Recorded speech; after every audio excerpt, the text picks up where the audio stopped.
Alors, petite vidéo annexe de la semaine. Donc, la vidéo concernant les fonctions.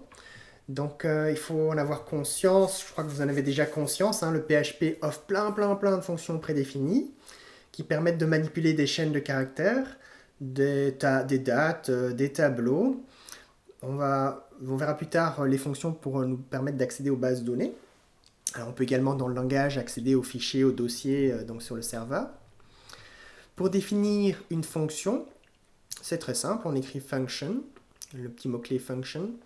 Voilà, dans l'ensemble du langage, comme je l'ai déjà dit précédemment, on ne parle que de fonctions. Voilà, on ne parle pas vraiment de méthode, même si on est dans une classe, on écrira donc des fonctions. Le nom de la fonction, ma fonction, et vous pouvez prendre un certain nombre d'arguments, donc des paramètres à la fonction. Vous faites ce que vous avez à faire dans la fonction. Si vous voulez renvoyer une valeur, ben vous faites un return et puis dollar, la variable à retourner. Donc valeur à retourner. J'attire votre attention sur le fait qu'on ne doit pas préciser de type. Ici, je fais return d'une variable, peu importe son type. Peu importe son type, donc le langage est typé implicitement. Si je veux utiliser la valeur de retour d'une fonction, ben je l'utilise tout simplement.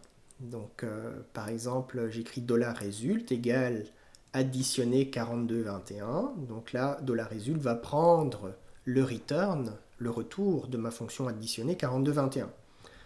Que fait ma fonction additionner 42,21 ? Ben, elle prend deux paramètres, $A et $B. Donc ici dans mon exemple concrètement, $A vaudra 42 et $B vaudra 21. Donc je prends 42 plus 21, voilà, ça me fait 63. Donc $C aura la valeur 63 que je renvoie, que je return. Et donc ce 63 que je return va être affecté à $result. Donc très simple comme illustration.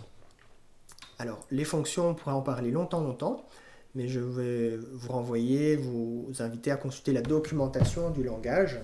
Donc vous avez déjà pu, dans le cadre des exercices, si vous êtes arrivé jusqu'ici, utiliser la fonction date, utiliser la fonction date-time-zone-set.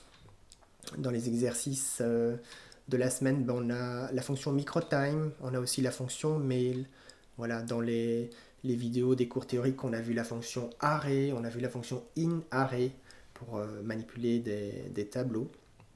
Mais la manipulation de tableaux est beaucoup plus large que les quelques exemples que j'ai évoqués.